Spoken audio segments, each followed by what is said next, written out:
welcome back to another episode of the What Was That podcast. I'm Jazzy. And I'm Addi.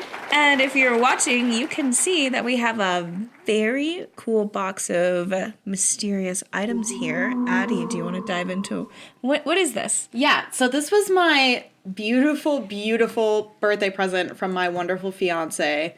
And some of you may be looking at this box and be like, wow, why the fuck is there a giant doll in the middle? This is my personal dream gift, not yours. So let me get into it of what nice things you can expect to see in upcoming episodes. I don't know. But these are also things that will add to some activity in my house, I think. Maybe. Yeah. We'll see. Yeah. Okay. I'm putting money on it right now. I bet 23 eggs. That's a lot of eggs. Yeah. In this economy? Yeah. A lot of eggs. I'm putting eggs on it. Wow. Okay. I have like 12. No, I have 16 in my fridge right now. You're about to have a lot I'm more. Bowling. Okay. First thing is, and if you are listening, I will try to describe them if I can. So the first thing is the hand from Talk to Me. Ooh. It is from A24's website. So it is nice and sturdy. This thing weighs like 5 pounds. It is heavy, and you can hold it like a Talk to Me hand. There's also something on the top that was marketed as an incense holder. In a sense, it is a holder. Yep. So it's a 2-for-1 special on gifts. I love this so much. It's amazing. Okay. Yay, first thing. That was good. Second thing, we have a jackrabbit paw. Wow, it's massive. Okay. We have a crucifix. We are going to remove this little hook and put it on the other side, and it will hang upside down above the shelf with all the stuff in it. So then we have a bone. I don't know what type of bone this is. It's got some flowers on it. The flowers are really cute. The flowers are very cute. Yeah. It has a thing to hold it. So such whimsy. Such whimsy. We also have some vertebrae from alligators. I'm dropping stuff all over the place. Lots of vertebrae. If you hear that clacking, that's bones. My lizard brain, I know this is weird, wants to like bite it. Ooh, maybe like crunchy little snack. Yeah. So we got some bones. Then we have a Coven's Chapters manual from 1953. It's awesome. It has a, whatchamacallit, credentials in the middle. I can't even open it because of my fucking nails. Here it is. Credentials from Mary Robinson. So, thanks, Mary, from 1953. Shout out. Then we have a perfume. Undated. It's old as fuck. Yeah. It smells old. There's also a bottle. Just a bottle. It's a nice bottle. Nice bottle. We have a beaver skull. Ooh, look at those teeth. Pristine condition. Yeah, you want to touch them? Wild. There's so many things. I'm going to have to put them all back in. It's okay. I'll cut all that out so you don't have to see it. Reboxing video. Money clip. An old ass money clip. And then a couple mortuary photo. And a couple of old house pictures. So that's pretty neat. Pretty sick. Guys. Pretty sick. Yeah. Does it say anything on the back of the postcards? This one says it's from Aura, kind remembrance from Aura v. Ramington. This is a public library in Lawrence, Massachusetts. That's cool. Dated, is that 1908? 1908. November 14th, 1908. To Miss Lucy Drake. Huh. You seen it here first, folks. We also have a Market Street looking north from 4th Street in Parkersburg, West Virginia. West Virginia. This was not filled out, so there is not a date on it. But it also looks old as fuck. How cute is Lawrence? And this little dead person picture. I don't know how old that one is, but it's old as fuck too. And then, now we have, there are two big things. I'll move this one first since it's in the way. I will say there's one big thing that I like more than others.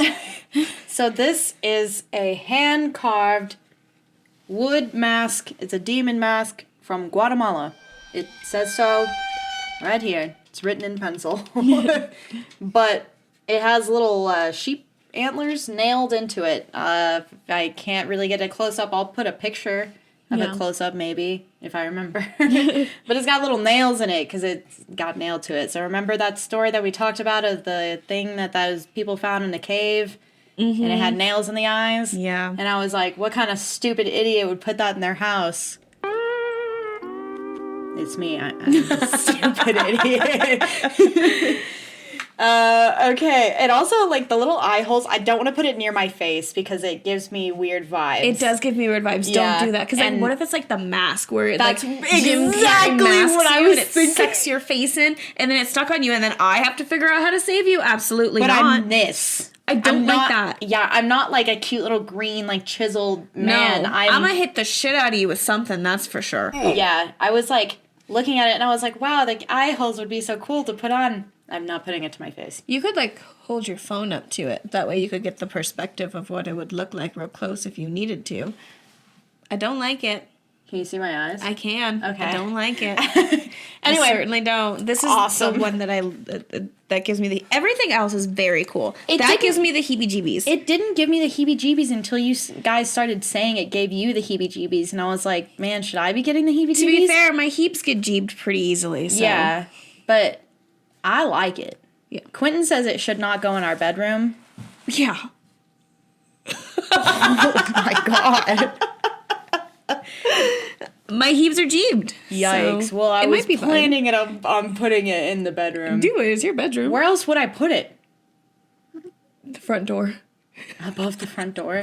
So that's what you see when you're leaving. I feel like that's even worse because that's like a family space, you know? No, like the outside of the front door. Oh. Like on the front door. So your neighbors HOA walk comes by. and they're like, Hey. hey, what the fuck? You're scaring children. This is the last thing that we have in this nice little box.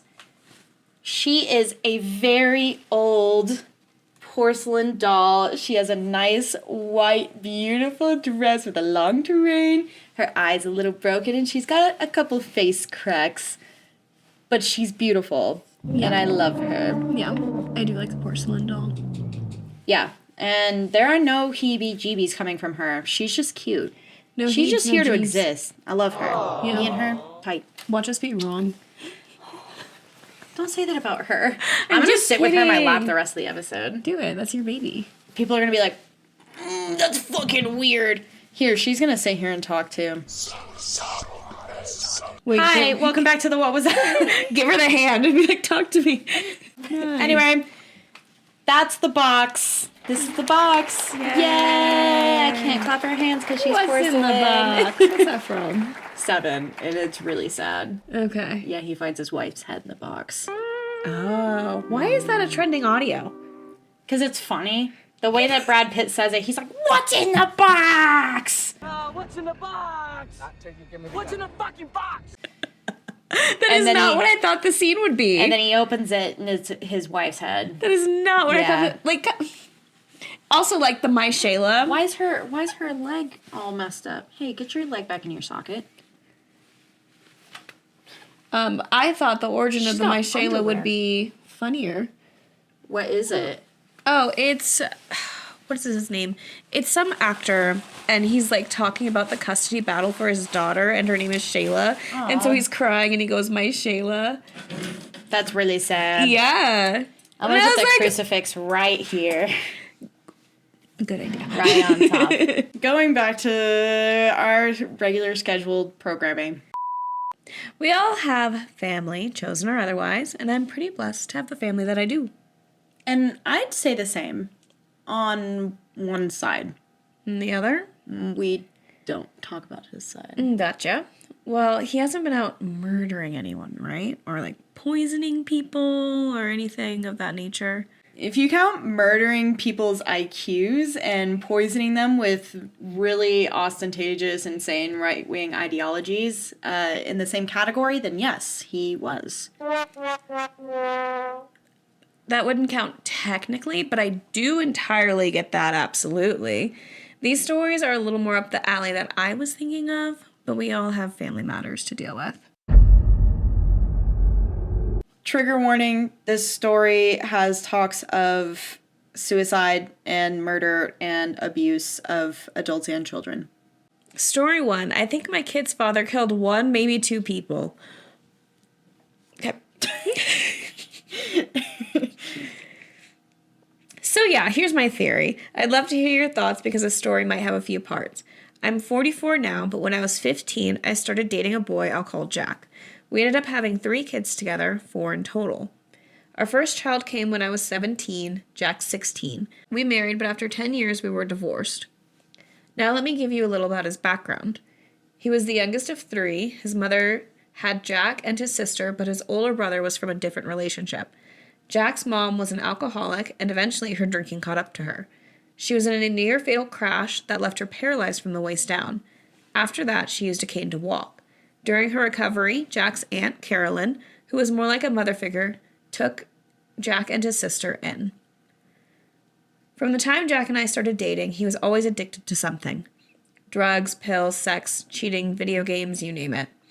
He was always spiraling into some kind of addiction, and let me tell you, Jack was abusive. I never saw him be abusive to his mom or Carolyn, but I witnessed his abuse towards me and every other woman he was with after me. In fact, the girl he's with now, he nearly almost killed her several times. His wife after me, he once locked her in a trunk and threatened to drown her in the lake near their house. Okay. Why is he not in prison? He's toxic to his kids, too. To this day, my children want nothing to do with him. They might speak on him briefly if they have to, but they avoid him whenever possible. I haven't been around Jack in years, but about 8 years ago, I started dating someone who was acquaintances with him. Over the past few years, I found myself in situations where I've crossed paths with Jack. Nothing major, just quick encounters when my boyfriend needed to help him with something related to his car. A while back, my kids told me something strange about the time Jack's Aunt Carolyn passed away. Oddly enough, Jack told my boyfriend and me the same story during one of those brief encounters. To this day, I can't stop running the scenario through my head because I know Jack too well, and there's definitely more to the story. Carolyn was the woman who took care of Jack and his sister when his mom was recovering from the wreck. She was always close to him, especially after her husband died. From what I know, he didn't pass away long after getting out of prison for murder, but I don't know all the details. Jack seemed to be close to Carolyn when she passed, so when he said he hadn't heard from her in a few days, it made me wonder about their relationship. Carolyn was an alcoholic too, but she kept to herself about it and didn't bother anyone. At least that's how I remembered it. Jack said when he hadn't heard from her in a while, he went in to check on her.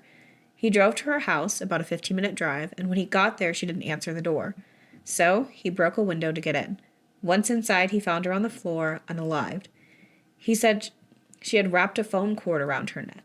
Then he took a picture of her body and sent it to my kids, they confirmed this, before calling the police. But here's the kicker. Before calling them, he supposedly searched her house and found her prescription pain pills.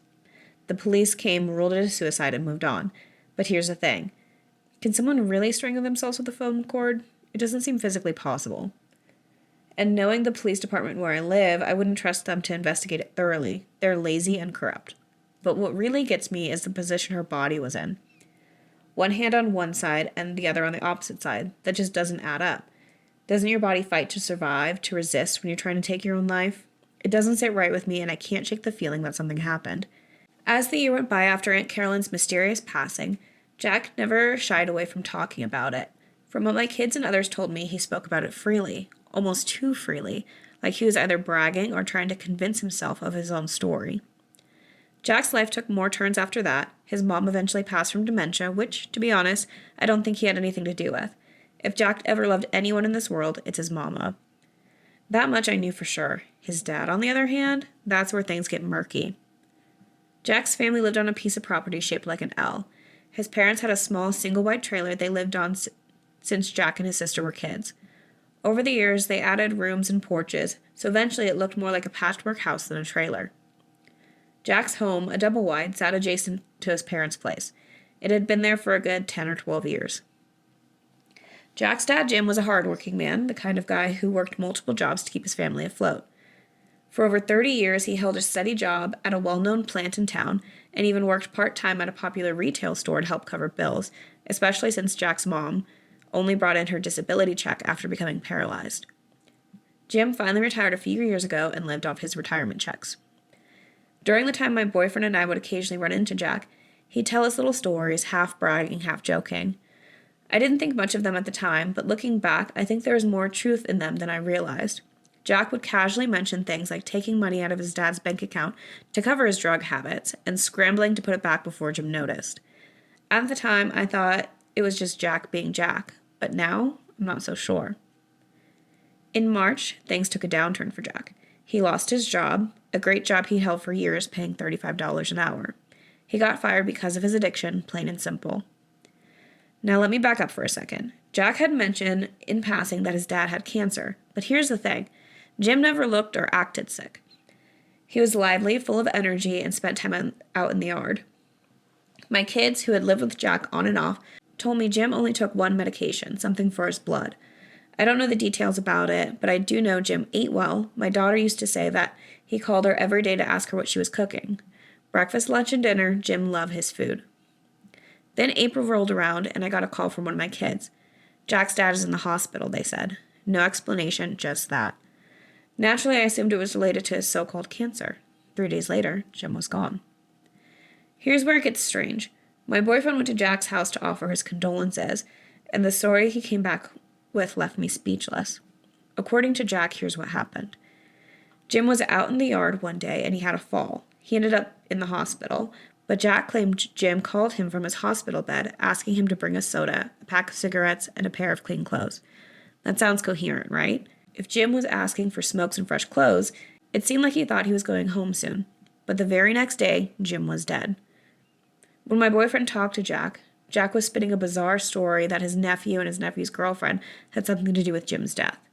They claimed the hospital staff told him Jim's blood levels were abnormal, like he'd been given too much of his medication. But here's the thing. The nephew didn't stand to gain anything from Jim's death, not a dime. Jack, on the other hand, Jack stood to gain $40,000 plus, Jim's truck, the house, and land to sit on.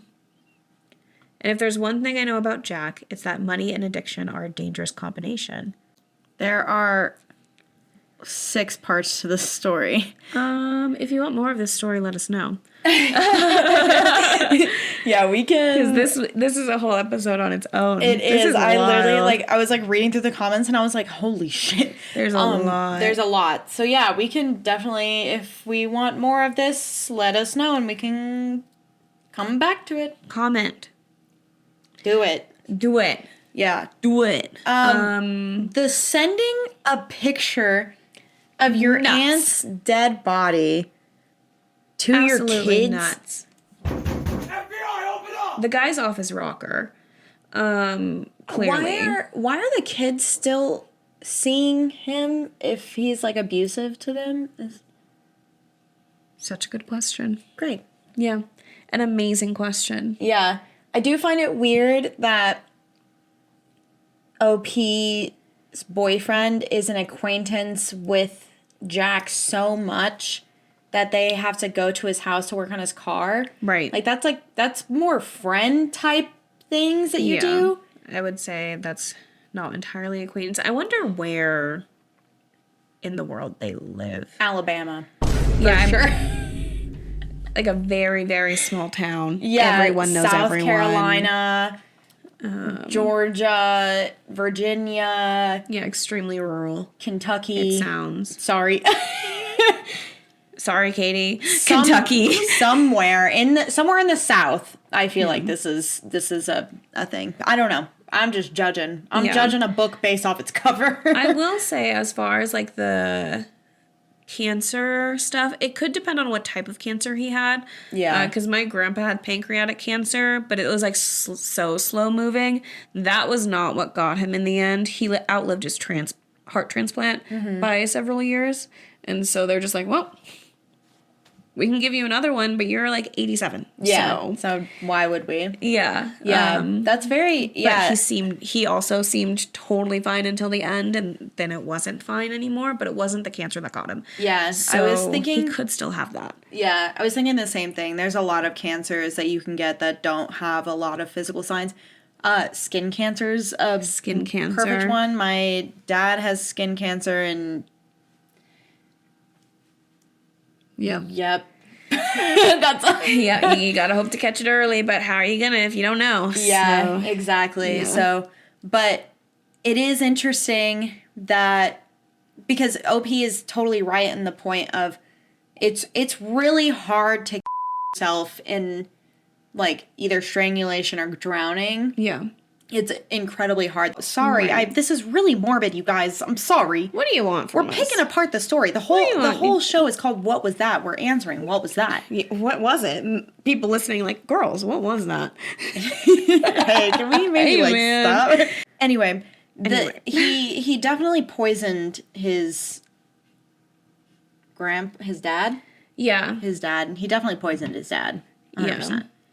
Just adding a little bit every day, and then he probably either built up enough in his system that he like fell and then things kicked off, or he got sick of it and was like, you know what, whole bunch. Well, he gave him a soda, so if they found heightened levels of Yeah. his medication, and he had just had a soda. Mm-hmm. So Yep. lines merging. Yeah. Why would he do anything to his aunt though, do you think?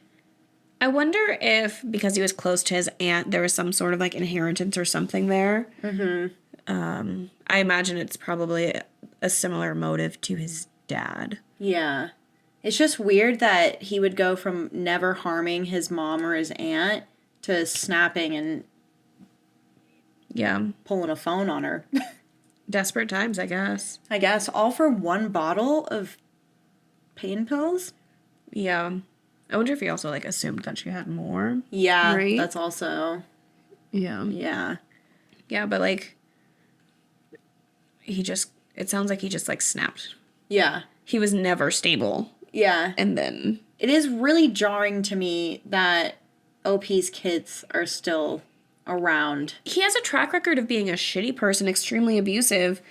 Start reporting it. But like granted, it sounds like your police department is a piece of shit, and if it's a small town and people know him, then like, Jack? Yeah, that's just Can't be that Jack. bad. Yeah. Yeah, so I feel like this has a lot of layers to it, Yeah. unfortunately. I And it wanna might know be the easier layers. to not rock the boat. If you guys want parts 4, 5, and 3, 4, 5, and 6, let us know. Yeah, like, comment, subscribe, and let us know what you want. Yeah, because if it's one or more, there's 4 other parts. So is that 4 other people or? Yeah, Yeah, we need more. more context. Interesting. I might just go read that on my own. Just for funsies. In the event that you guys don't ask for more, I want more. I want to know what happens. It's my little book. Yeah. Anyway. Story 2. Came across an incredibly creepy family a while back. Okay, I never really posted anything on Reddit, mostly just reading, so please excuse me if I do or say anything that isn't common courtesy here. In or around 2018-2019, I, 25 female, at the time I was 18 or 19, was living in Nebraska, where I grew up. I lived in the largest city in Nebraska, but it's still essentially surrounded by corn and wheat fields. The city was expanding, so rich folks started building huge houses with giant properties on the edge of town as things proceeded to grow. All of that being said, I had a good friend whose parents' house was one of those big ones right on the blurring line between the fields and the city. My friends and I were constantly hanging out at his place because it was fun. They had tons of property to ride 4x4s on, a hot tub, a huge living room for us to watch sports and have reality TV binge sessions, etc. Plus, his parents were super cool and we could drink out there as long as we stayed at his house. It was tons of fun even though I was/am quite scared of the dark. So I would just not go outside after a certain time because there was little lighting and the nearest neighbor was about a mile away. I always felt a weird energy driving to/from his place if it was late at night. but never had anything happen until one night. The drive out there was a long, winding two-way road that had thick trees on both sides, and you passed one of the city's largest cemeteries along the way. Barely any lighting, of course, besides the street lamps every once in a while, and very little traffic. All inherently a bit creepy, and I'll admit to having sped through this section of road many times to get through it as quickly as possible. This specific night was perfect spring weather, so I was driving with my windows down, listening to music, and it was around 10 p.m. I was coming around one of the curves in the road when I had to essentially slam on my brakes. Right in front of me, in the middle of the road, maybe 50 yards away, was what looked like a family. Again, picture a completely pitch black road with thick forest on both sides and only my headlights to show what's in front of me. This was a family of 3 or 4, a tall, slim woman, an average height/weight man, a child, short hair but couldn't tell the gender based on the clothing and couldn't see their face, maybe around 8 years old, and the mother was pushing a fucking stroller. Their clothes looked normal, not tattered, but not nice. They were also not carrying any kind of light source, meaning before I arrived behind them in my car, they had been walking in the pitch black. They were all facing away from me, walking completely silent in the middle of the street in the same direction I was heading. I had turned my music down to hear if they were speaking, had music playing, etc. They didn't. The hairs on my arms immediately stood up. I came to a stop in the road behind them, obviously, and just sat there for a moment to let them move. They seemed to be completely unaffected by me and didn't even turn their heads slightly, nor did they attempt to move out of the way. I literally thought I was going insane, or that I was dreaming. It was so surreal. Before I really had time to process and register what I was seeing and how truly strange it was, they all, at the same time, stopped walking and very slowly turned to face my car. This scared the absolute shit out of me. I honestly didn't even give myself enough time to look at their faces as they turned. I immediately threw my car in reverse and sent it backwards for probably a full 20 seconds before flipping a U-turn, nearly running myself off the road and booking it in the other direction. The only thing I remember noticing is that the stroller looked to be completely empty. This was the part that sticks in my mind the most. I've never felt terror like that in my life. I checked my rearview mirror probably 1,000 times before getting on a main road and never saw a glimpse of them. In fact, I never saw a glimpse of them ever again. I tried asking my friends and his family about it, only to essentially feel like I was insane because of the way they looked at me. Every time I tell this story, I get one of 3 reactions. They immediately think I'm fucking cuckoo, they think I'm lying, or have had some sort of similar thing happen to them. I really don't care if no one believes me, honestly. It was and still is the creepiest thing to ever happen to me.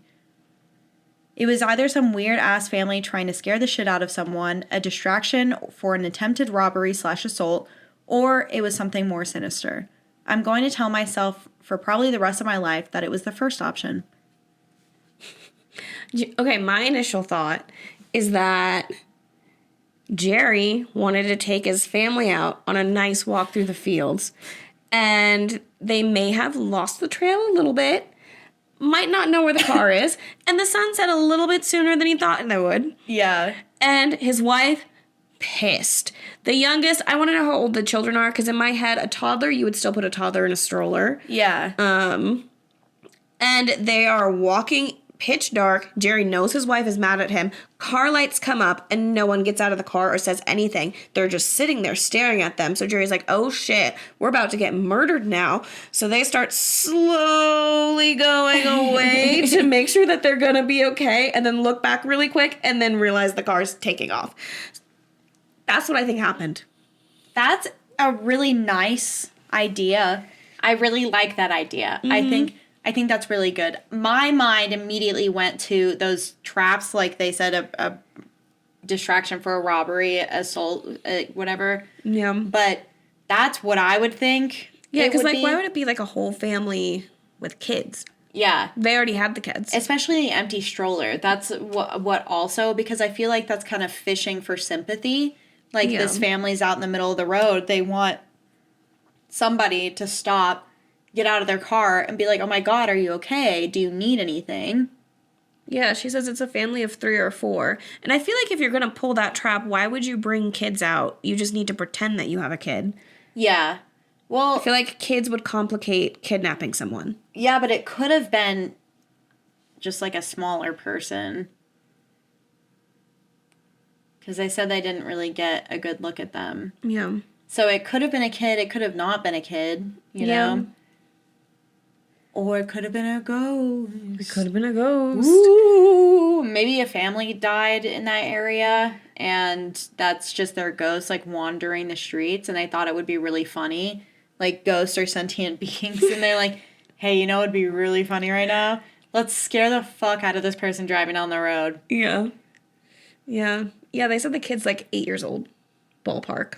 Yeah, but they didn't like see them. They could literally just see that they had short hair. Yeah. Also, how do you know that the stroller was empty? Because you said that you didn't see anything that well. Yeah. Yeah, it's dark outside. All you have is your headlights. You can't really tell. And they're far away, like 50 yards or whatever.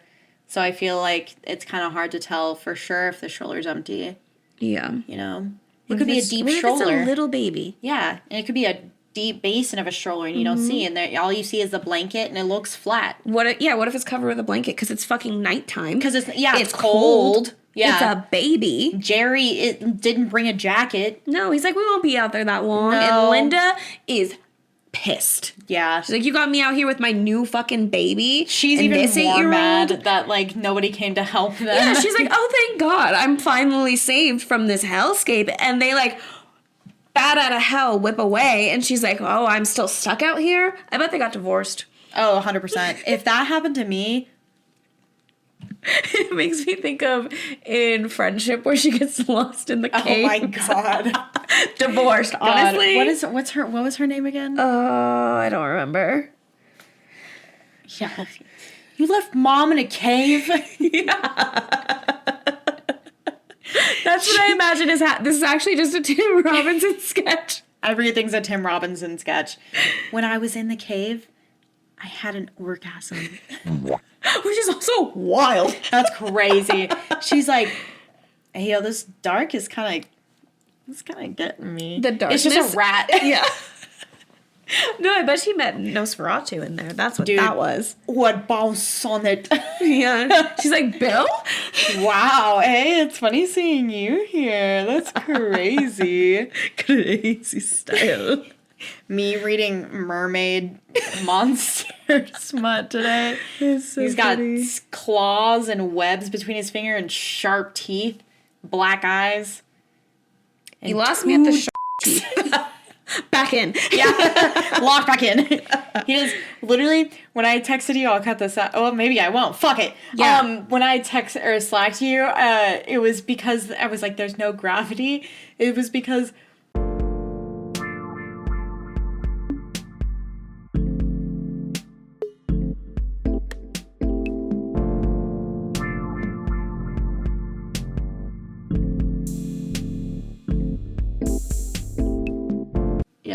Anyway, damn, that's crazy. that's crazy. So fucking nuts. Wow. Wow, you just left them out there to die. Crazy. Anyway, story three.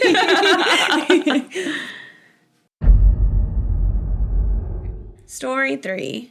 OP suspects her mother-in-law is trying to poison her. My mother-in-law hates me and makes no bones about it when she and I are alone. My husband doesn't believe me, and she even gloats about that. We have to attend family functions at her home about once a month. It used to be more frequent, but after I put my foot down, my husband agreed that monthly would be sufficient. The problem is, after each visit, I wind up with a bad case of diarrhea, and my husband does not. I don't know if the other in-laws are affected, because if I asked, it would get back to her. I suspect that my mother-in-law is putting something in my food or drink. Last time, I barely made it home before being stuck down. Now I'm considering getting some adult undergarments to make sure I don't ruin the car's upholstery on the ride home from her place. Do you have any other advice? Stop eating the food. Yeah. Don't eat it. No, you Spit should. in your napkin. Yeah. That's like the first way to tell if it's being poisoned is like pretend you're eating it. Don't eat it. You go home. You don't have diarrhea or stomach problems. Like, if all the plates are the same, find a way to get everyone distracted in a different room and switch plates with the mother-in-law and just see what happens. Because, like, worst case scenario, she poisoned herself, and I don't think legally you can be in trouble for that. Yeah. You also should take the food, like Jasmine said, spit it into a napkin, and then take it to a lab to get tested. Yeah. And it's weird that it happens every single time. I would be a lot more concerned and a lot more. Yeah. I would have stopped eating the food if I was like, I wonder if I'm being poisoned. Yeah. But yeah, I'm still a fan of a little plate switcheroo. Also, like, grab some of it and keep it and take it to a lab. But we just do a little swapperoo. Yeah. A little bit of karma. Watch that be the day where she's like, it's time to kick it up a notch. And she switches it, and then the mother-in-law just like face in the potatoes. Mom? A couple months ago, you answered my post asking for advice regarding a situation involving my hateful mother-in-law, whom I suspected of tainting my food or drink at family functions at our home. You had suggested swapping plates with my husband to see if my mother-in-law would react. However, as you noted, that would require bringing my husband into confidence. I didn't feel it was wise to do that because he already didn't believe me that his mother treated me badly. But at the next function, it was Easter. She provided a traditional prime rib dinner, set up buffet style, and I could see no way that it could be problematic. However, when we arrived at her home, the dinner table was set with place cards, and in front of each was a ramekin of horseradish sauce and a small pitcher of au jus. When nobody was looking, I switched the ramekin and the pitcher between my husband's and mine. After my husband and I returned home, he became wrecked with diarrhea. I was not ill at all. In the morning, I told him I'd switched the horseradish and the au jus. He looked at me with such hatred in his eyes that I knew he had known all along what his mother was up to. His only words were to accuse me of poisoning him. I quickly packed a couple bags and raced out of there. I have hired a divorce lawyer, and I won't be looking back. Thank you for your comments, your advice, and concern. You know what? If you're sitting there having the thought that your husband's not going to believe you, first off, better off to be divorced. Yeah. But if you really wanted to commit to this bit of him, like, not believing you, and you wanted to stick it out for an extra few months and switch it every time, I'm not saying, like, that's what you should do, but sometimes justice is a dish best served cold. Maybe an au jus or horseradish. Yeah, I agree. I would not want to be with a partner who didn't believe me when I was like, hey, your mom is poisoning me. Yeah. And like, I could understand if you had some other issues going on and you were like, something's watching me, like, all the time. I'd be like, okay, honey. Like, you know, maybe I wouldn't believe you as much. But if you're coming home every single time from your in-laws and you're sick, and your partner comes to you and you're like, I know this is crazy. I think your mom's poisoning me. Yeah. I really hate to say that because I know you love your mom, but this keeps happening. Why don't we try to test it somehow? And if your partner might get a little defensive, which is understandable when you're being accused, like your mom's being accused. Yeah. But you should want a partner that's like, okay, let's test it and I'll prove to you. Right. You should at least be willing to take a bite of their food. If you're like, no, babe, you're crazy. My mom would never do that. Give me some of your food. I'll eat it. Yeah. To put your mind at ease. Mm-hmm. But if you're not willing to do that, then that kind of is like, oh, so you think it's possible. Yeah.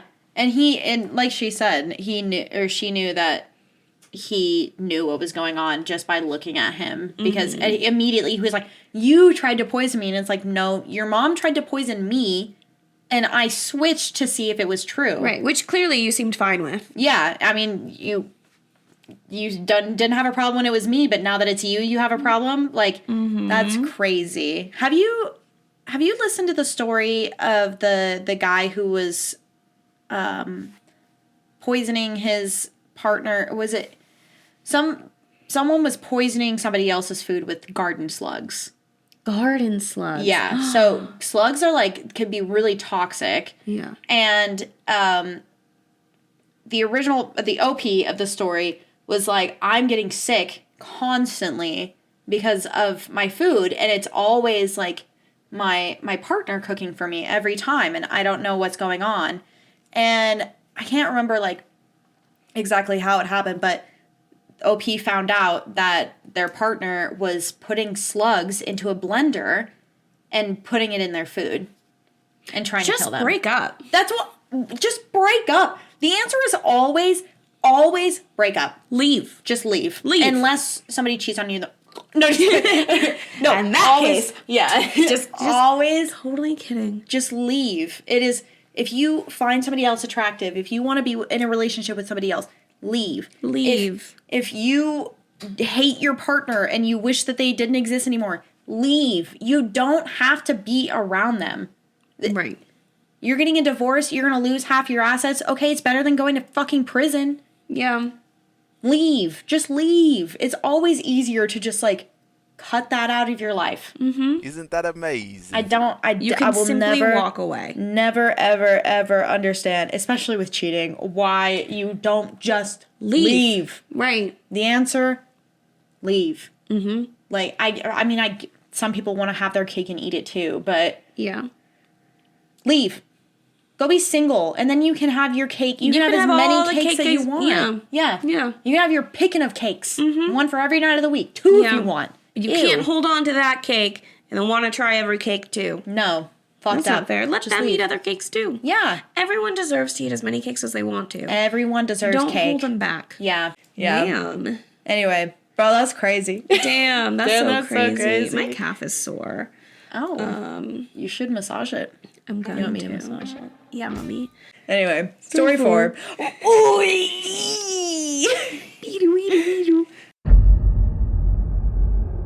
Story 4. My brother, 27 male, does some really creepy stuff, and I, 21 female, am done with him.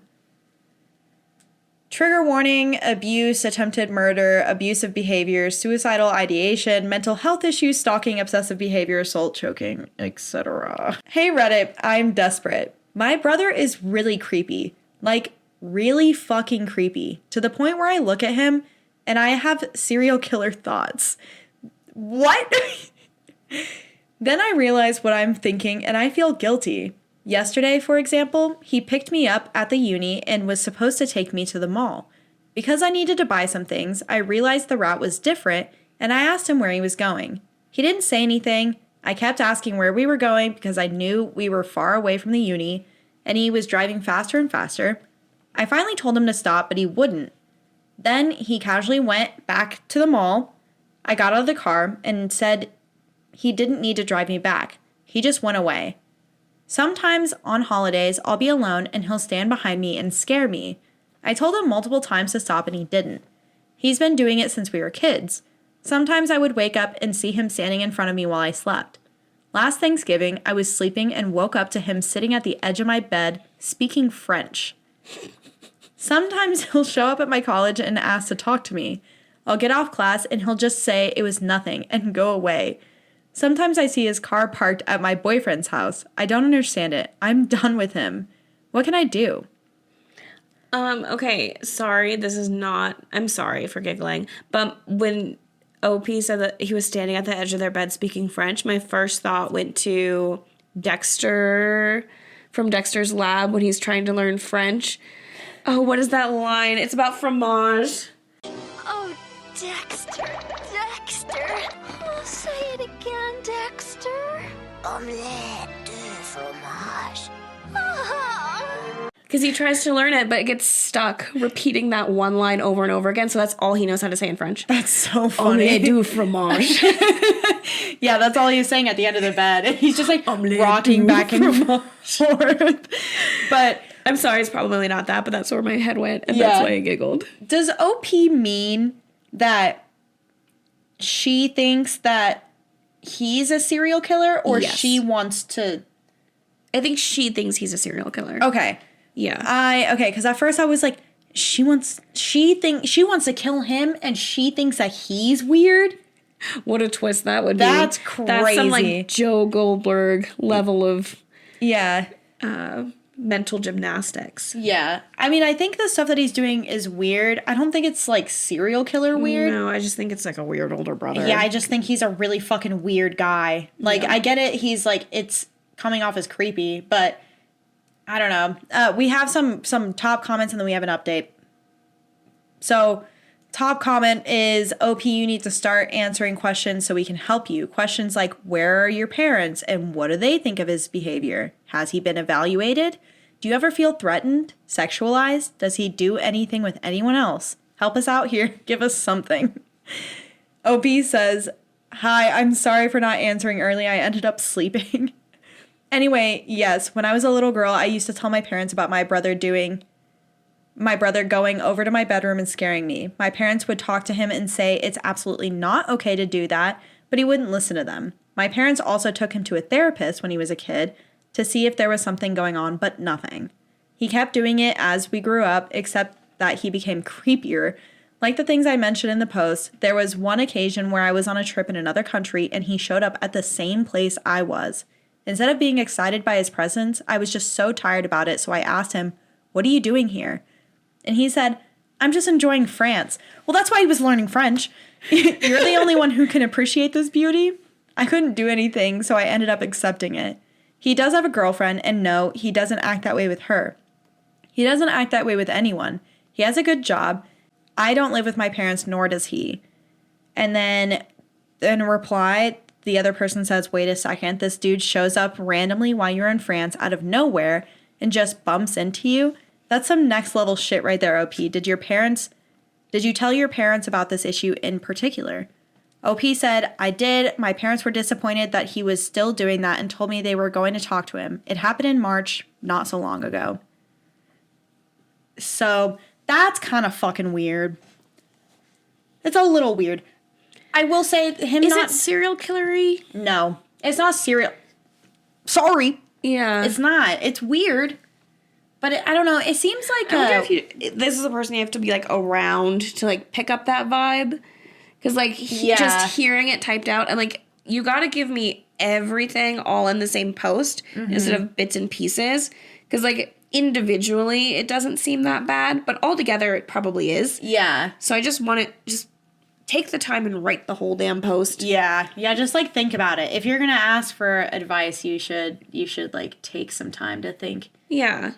But you should, okay, close your eyes and imagine. Okay. You're laying in bed, and you wake up, and your brother's sitting at the edge of your bed, speaking French. Yeah, just in the dark, she's sitting there. And then you go back to sleep. The next day, you wake up, and your brother's standing there, like, over your bed. Okay? And then you're hanging out, you're watching TV, you feel a breath on your neck. You turn around, and it's just your brother. But then he takes you to the mall. Yeah. I'm like, see, I need more information because my siblings and I do hide and scare each other a lot. Yeah. All the time. Yeah, I feel like that's a normal, like, sibling thing to do. Especially when you're like, stop it. And they're like, no. Yeah. Fuck you, sibling. So I need more. I wonder if something happened to where the brother felt, like, protective and felt like they had to go to France to make sure that they were okay. Because did anything else happen in France, or were they just there? See, and, like, my theory, too, is, like, you know what? France does sound nice. So what if he just went to France? Yeah, he was like, I'm not going to crash fuck. your trip. You're doing your own thing. It's like, what are you at a restaurant, like, outside of the Eiffel Tower? Like, Yeah. it's not completely unreasonable that you run into people in a city. Especially if you're, like, because I'm guessing these people are in the UK or somewhere in Europe because they said uni. And that's a very European that's like thing. That's a cheap flight, honestly. Yeah. If you want to just take a weekend in France. British people travel everywhere all the time. They do, yeah. Like, this is not like us Americans spending thousands of dollars or hoping to find a cheap flight and going over there. This is like maybe $100. Couple hours of your day. Yeah. Hop on a train, see some sights. So yeah, I'm not saying that he's not creepy. I just need more. Yeah. Give me more. Well, we do have an update. Good. Tell me how he's creepy, because I believe you that he's creepy. But these examples are not showing it. Okay, so I talked to my parents and told them I was tired of my brother's behavior and they should do something. Otherwise, I wouldn't be going home anymore. They said I was being too extreme and he would stop eventually. But that shit has been going on since we were kids and I knew he wasn't going to stop. So I gave them the ultimatum. They would talk to my brother and my brother would stop, or the three of them could have a nice life. Slay. My parents talked to him, after all. My brother refused to get evaluated at first. He was really upset. He went over to my dorm and tried to choke me. There it is. Okay. There it is. He screamed at me, then he tried to choke me, then he realized what he was doing and started crying and apologizing. Someone called the cops because my brother tried to kill himself afterwards. Anyway, everything is okay now. I mean, not everything. He was diagnosed with schizophrenia. He didn't get a full written report because it's been a week and it takes time, but this was the feedback and diagnosis. I'm going to be okay. I just wanted to say thank you for the advice and stuff, and I appreciate it a lot. Oh, and that's it. That's the story. It. So yeah, there it is. I mean, that's what we needed the whole time. Yeah. So and like, give me more of, because like individually, like all these things, it's like, okay, like your older brother's weird, but like, what is, not saying that he's not weird and creepy and possibly like anything else, but we didn't have a lot to go off of. I need the more context so I can be fully on your side. Yeah. And hear everything that you have to say. Yeah. And the choking really did that. Yeah. It really did. Sure as it did. Yeah. Mm-hmm. And then the trying to, I mean, okay, so devil's advocate. Yeah. So he's really upset. And obviously never choke anyone. Right. But he's really upset. He's like, I've been your brother. I have been trying my best for years. Yeah. And he's dealing with this mental illness that he doesn't really know that he's dealing with because he's been undiagnosed for all this time. Yeah. And schizophrenia there are varying degrees of it, but it can be really, really like confusing and disorienting. And I mean, it explains sitting on the bed and speaking French. It explains like him coming in and standing and being there. He could also be sleepwalking because like there's a lot of like sleep issues with schizophrenia. But there are so many things that obviously tied to that can be explained away, and he could have done a lot if he was diagnosed sooner and they could have gotten a handle on it sooner. Yeah. So a lot of his creepy tendencies can be due to his mental illness. So I don't know if it's fair to say that it was creepy in the beginning because he was dealing with an undiagnosed illness. Yeah. Him getting so emotional is another like understandable thing because he's like, I have all this going on. I don't want to lose my sister. My parents are saying if I don't go get help for this thing that I'm dealing with, which I don't even know what it is, Right. that I'm going to lose my family and I can't do that. So he gets really overwhelmed. He goes over. Again, like schizophrenia is a fucking hell of a mental illness. So losing his cool is like, again, you know, it happens. Yeah. The choking obviously is never okay. Right.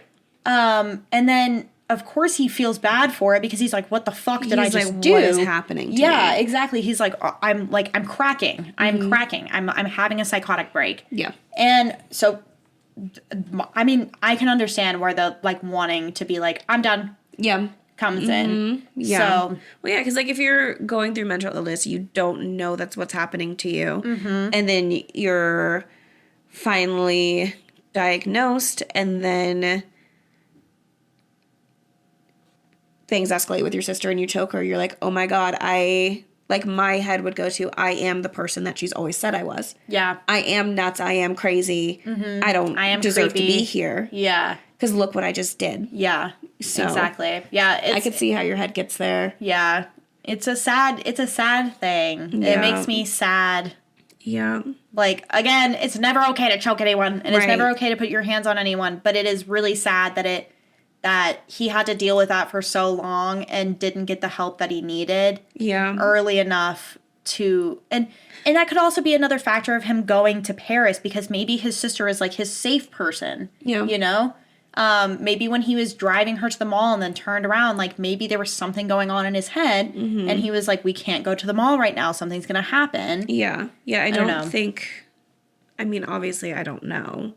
But having that mental illness diagnosis helps me to think that some of the things that he was doing, it wasn't intentional. Yeah, exactly. He wasn't trying to do these things to you. Like, I could see, like, popping up and scaring you, being like, ah. Yeah. But the rest of it, yeah. I mean, there's not really a way to know retroactively right. how it was affecting him, but it's sad to know that was something that he was dealing with. And his behavior was just being labeled as creepy and weird and serial killer-ish. Right. When, I mean, yeah, that's sad.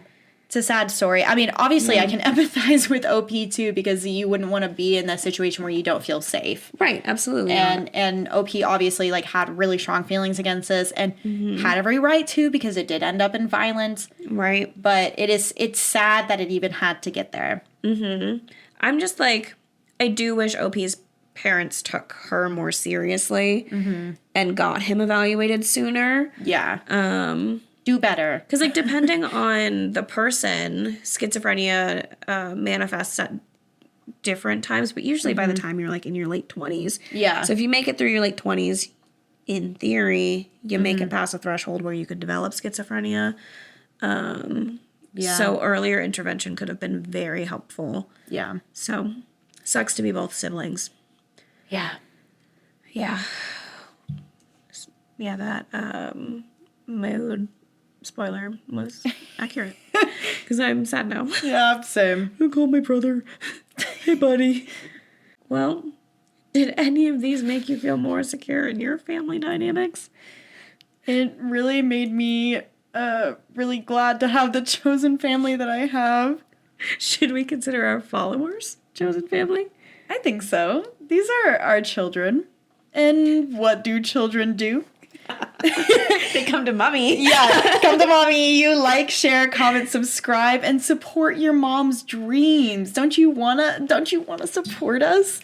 You can like and comment and subscribe and everything on YouTube, TikTok, Instagram, Spotify, Reddit. All of them. You can find us all at @whatwasthat_the_pod. And if you would like to email us with your own story to share, you can email us at whatwasthat.thepod@gmail.com. Are you saying that a kid's only purpose is to like, comment, share, and subscribe? No. I mean, obviously not. Kids have tons of purpose. Like, wait, what was that?